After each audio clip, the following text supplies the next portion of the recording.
നമ്മുടെ ഭാവിയെ നമുക്ക് മാറ്റാൻ കഴിയില്ല, പക്ഷേ നമ്മുടെ ശീലങ്ങളെ നമുക്ക് മാറ്റാൻ കഴിയും.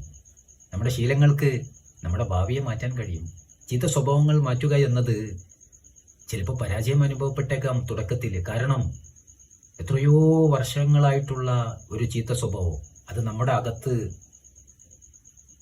നമ്മുടെ ഉപബോധ മനസ്സിനകത്ത് അള്ളി പിടിച്ച് കിടക്കുകയാണ്. അത് പെട്ടെന്ന് മാറ്റുമ്പോൾ പരാജയത്തിന്റെ കയ്പുനീര് അനുഭവിച്ചേക്കാം. ഇട്ടെറിഞ്ഞോടരുത്, വലിച്ചെറിഞ്ഞോടരുത്, പിന്തിരിഞ്ഞോടരുത്. ചലഞ്ച് ചെയ്ത് മുന്നോട്ട് പോകണം. It will take A long time. കാരണം ചിലപ്പോൾ ഒരുപാട് സമയമെടുത്തേക്കാം. എന്നാലും നമ്മൾ മുന്നോട്ട് തന്നെ പോകണം. ഒരു ചീത്ത സ്വഭാവം കടന്നു വരാൻ പല കാരണങ്ങളുണ്ട്. അതിലൊരു കാരണമാണ് തോന്നലുകൾ. എനിക്ക് ടെൻഷനുണ്ട്, സ്ട്രെസ് ആയിട്ടുണ്ട്, അത് പാനിക്കാകുമോ, ഒന്ന് പുകവലിച്ചു നോക്കിയാലോ, അമിതമായി ഭക്ഷണം കഴിച്ചാൽ അതിനോട് പോരാടാൻ കഴിയുമെന്നൊരു തോന്നൽ, പുകവലിച്ചാൽ അതിനോട് പോരാടാൻ കഴിയുമെന്നൊരു തോന്നൽ, ആശ്വാസം കിട്ടുമെന്നൊരു തോന്നൽ. ഈ തോന്നലുകൾ നമുക്ക് ചീത്ത സ്വഭാവം നമ്മുടെ ജീവിതത്തിലേക്ക് കടന്നു വരാൻ കാരണമാകും. നമ്മൾ നമ്മുടെ സെൽഫ് ടോക്കുകൾ ശ്രദ്ധിക്കണം.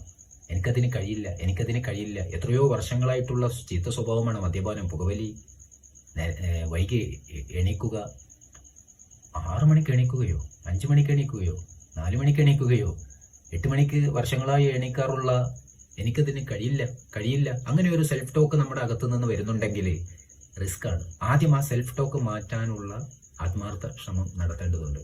നമ്മൾ ഫോക്കസ് ചെയ്യുക. ഞാൻ എന്തിനീ ചീത്ത സ്വഭാവം മാറ്റണം? ഈ മാറ്റിയാൽ എനിക്ക് ലാഭമാണോ നഷ്ടമാണോ?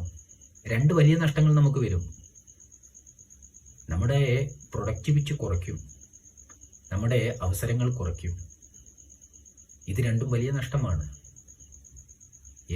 ജീവിതത്തിൽ A to Z മേഖലകളിലുള്ള പ്രൊഡക്ടിവിറ്റി കുറയ്ക്കും, ഉൽപാദനക്ഷമത കുറയ്ക്കും.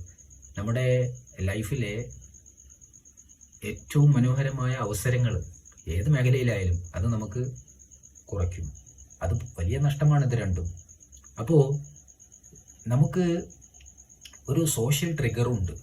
അതായത് നമ്മൾ ഏറ്റവും വലിയ വീക്ക്നെസ് ആണ് പുകവലി, അതല്ലെങ്കിൽ മദ്യപാനം. അങ്ങനെ ഒരു ചീത്ത സ്വഭാവം മാറ്റണം. അല്ലെങ്കിൽ പഠിക്കാതിരിക്കുക എന്നത്, അതല്ലെങ്കിൽ ജോലിക്ക് പോകാതെ ഇരിക്കുക എന്നത്. ഇത് ഒരു പുകവലിക്കുന്ന സമയത്ത് നമുക്കൊരു ട്രിഗർ വരും, ഒരു പ്രചോദനം. ആ സമയത്ത് നമുക്ക് സബ്സ്റ്റിറ്റ്യൂഷൻ നടത്താം, ഒരു ചുയിങ്കമാകാം. അങ്ങനെ നമുക്കുള്ള വീക്ക്നെസ്സുകൾക്ക് പകരമായ സബ്സ്റ്റിറ്റ്യൂഷൻ നടത്തുമ്പോൾ നമുക്കതിന് പരിഹാരം കണ്ടെത്താൻ പറ്റും. അതുപോലെ മനുഷ്യർക്കുള്ള ഒരു വീക്ക്നെസ് ആണ് ആരെങ്കിലും നിരീക്ഷിക്കുമെന്ന് കാണുമ്പോൾ, ആരെങ്കിലും നോക്കുന്നുണ്ട് എന്ന് കാണുമ്പോൾ ചെയ്യുന്ന ജോലിയിൽ, പ്രവർത്തനങ്ങളിലൊക്കെ ആത്മാർത്ഥത കൂടും, സീരിയസ്നെസ് കൂടും, ഡെഡിക്കേഷൻ കൂടും, കമ്മിറ്റ്മെന്റ് കൂടും. നമുക്ക് അത് പ്രയോഗിക്കാം. നമുക്കൊരു അക്കൗണ്ടബിലിറ്റി ഉള്ള ഒരു പാർട്ണറെ വെക്കാം നമ്മെ നിരീക്ഷിക്കാൻ. നമ്മുടെ ഈ ചീത്ത സ്വഭാവം നമ്മൾ മാറ്റുന്നുണ്ടോ, ആവർത്തിക്കുന്നുണ്ടോ? ജീവിതത്തിന് ഒരു ലക്ഷ്യമില്ലാതിരിക്കുക. ഗ്രൗണ്ടിൽ, ഫുട്ബോൾ ഗ്രൗണ്ടിൽ ആ ഗോൾ പോസ്റ്റ് എടുത്ത് മാറ്റിയാൽ അപ്പോൾ ആ കളിക്കാർ മുഴുവൻ കളി അവസാനിപ്പിക്കും. നമ്മുടെ ജീവിതത്തിന് സെറ്റ് എ ഗോൾ.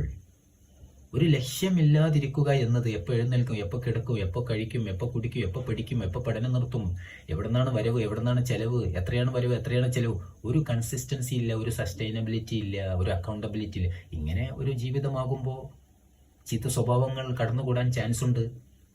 അല്പം മാത്രം ഉറങ്ങുക, അതുപോലെ വളരെ വൈകി വീട്ടിലെത്തുക, മോശം കൂട്ടുകെട്ട്, ഇതൊക്കെ നമ്മുടെ ജീവിതത്തിലേക്ക് തെറ്റുകൾ വരാൻ അവസരമുണ്ടാക്കും. പ്രിയമുള്ളവരെ, ഞാൻ ഹാരിസ് താനൂർ പുതിയ വീഡിയോയുമായി വീണ്ടും വരാം. Thank you for watching.